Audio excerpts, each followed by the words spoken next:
नमस्कार, let's mic के एक बिल्कुल नए जानकारियों से भरपूर शो में आपका स्वागत है जिसका नाम है कॉर्पोरेट दुनिया। ये सिर्फ एक प्रोग्राम नहीं है बल्कि एक खिड़की है उस दुनिया की तरफ जहां बिजनेस की चालें, स्टार्टअप्स की उड़ानें, मार्केट की धड़कनें और कंपनियों के भीतर की कहानियां आपको समझाई जाएंगी आसान, रोचक और भरोसेमंद अंदाज में। आइए सबसे पहले नजर डालते हैं कारोबार की दुनिया की आज की खबरों पर। कॉरपोरेट दुनिया के आज के अंक में सुनिए भारत में बेरोजगारी में बढ़ोतरी पर रिपोर्ट, बैंकिंग और बीमा सेक्टर में गजब की वृद्धि और ईडी की अंबानी ग्रुप पर कार्रवाई। लेकिन शुरू करते हैं इंडिया के बढ़ते गोल्ड रिजर्व की बात से।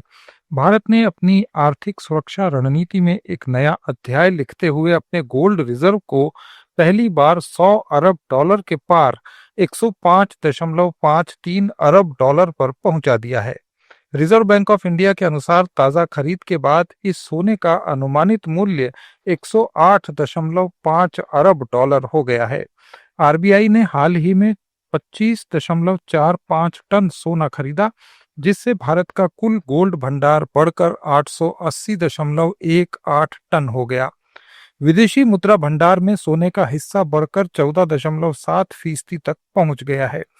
वर्ल्ड गोल्ड काउंसिल के अनुसार ये उपलब्धि न केवल आर्थिक दृष्टि से महत्वपूर्ण है, बल्कि ग्लोबल अनसर्टेनिटीज के बीच भारत की वित्तीय संप्रभुता और दीर्घकालीन स्थिरता के प्रति उसके कमिटमेंट को भी दर्शाती है। डब्ल्यूजीसी के अनुसार भारत कुछ वर्षों से वैश्विक केंद्रीय बैंकों के बीच सोने का बड़ा खरीदार रहा है। आरबीआई ने विदेशी मुद्रा भंडार को डाइवर्सिटी देने, डॉलर पर डिपेंडेंस कम करने के लिए सोने पर अपना भरोसा बढ़ाया है।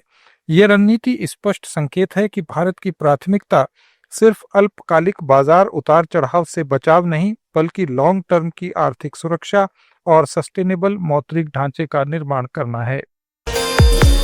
देश के बैंकिंग, वित्तीय सेवा और बीमा क्षेत्र में पिछले 2 दशकों में असाधारण वृद्धि देखी गई है।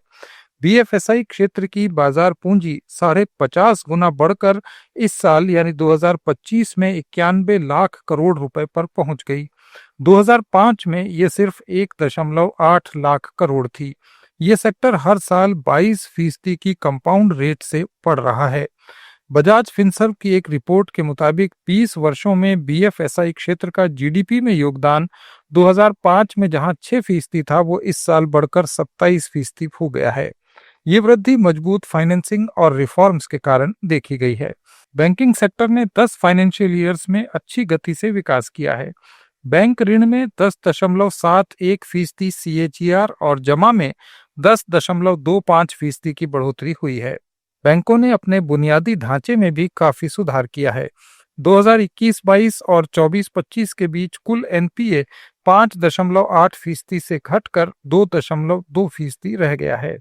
कर्ज की लागत 1.3% से घटकर 0.4% रह गई।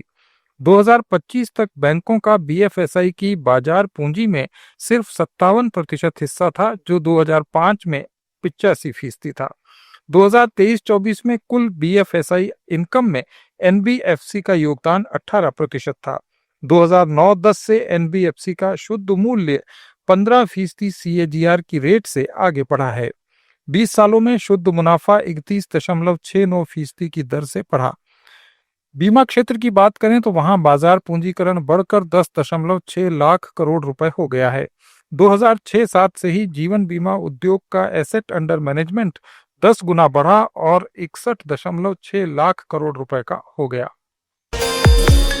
ई कॉमर्स कंपनी मीशो और ई कॉमर्स प्लेटफॉर्म शिक रॉकेट सहित 7 कंपनियों को आईपीओ के जरिए पूंजी जुटाने के लिए सेबी की मंजूरी मिल गई है।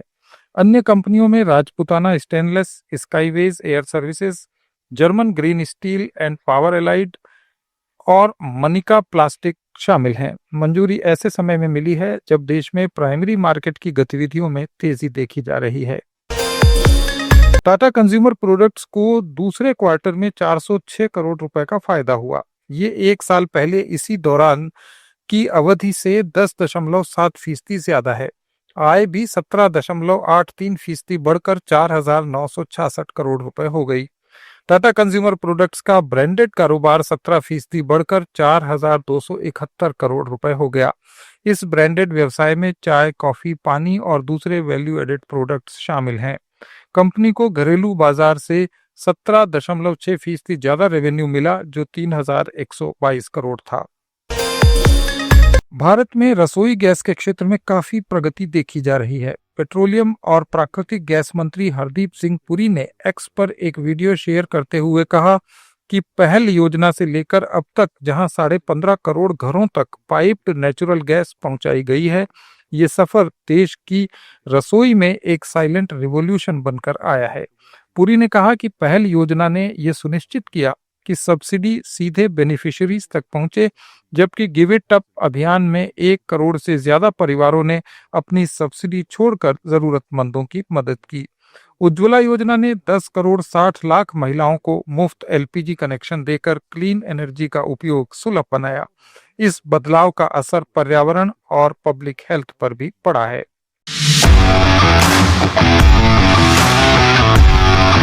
In every Indian kitchen, there is more than just the aroma of food. There is the story of change. A story where clean fuel replaced smoke, safety replaced struggle, and cooking became easier, faster, and safer for every home. The journey began in 2014 when the government launched PAHAL scheme, the world's largest direct benefit transfer program for LPG. Its purpose was simple, to ensure that every subsidy reached the right person directly into their bank account.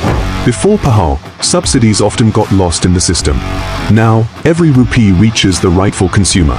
In 2015 came a call that inspired millions, the Give It Up campaign. More than 1 crore families came forward with generosity, giving up their LPG subsidy, so that the same flame could light up kitchens in the poorest homes. It proved that true development is when citizens join hands with the government to uplift others. In 2016, the PM Ujjwala Yojana was launched, a mission to bring clean cooking fuel to every woman in Bharat. Today, nationwide, the number of deposit-free LPG connections given to women from low-income households has touched 10.60 crore. Each flame of Ujjwala tells a story of health protected, time saved, and dignity restored. And as Bharat moves forward, its kitchens are entering a new era with PNG, piped natural gas. No booking, no waiting, no delivery, just turn the knob and cook. Today, over 1.55 crore households across the nation enjoy the ease of piped natural gas, with many more to be connected soon through India's rapidly expanding city gas distribution network. From PAHAL to Give It Up, from Ujjwala to PNG, every initiative reflects Prime Minister Narendra Modi's vision to make every kitchen a space of comfort, dignity, and pride, to empower every woman, and to lead Bharat towards a smoke-free, efficient, and self-sufficient future.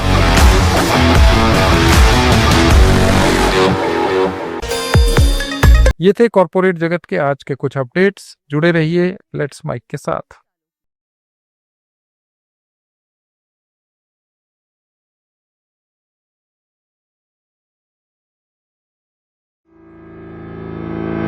It's time for news. It's time for more than radio. Presenting the first radio news app, Let's Mic. Let's Mic, a news-based app on your phone where you get to watch and listen news, talk shows, interviews, radio show podcasts. On Let's Mic, you get all relevant information of TV, print, radio, podcast, and digital. Let's Mic talks about every segment of life.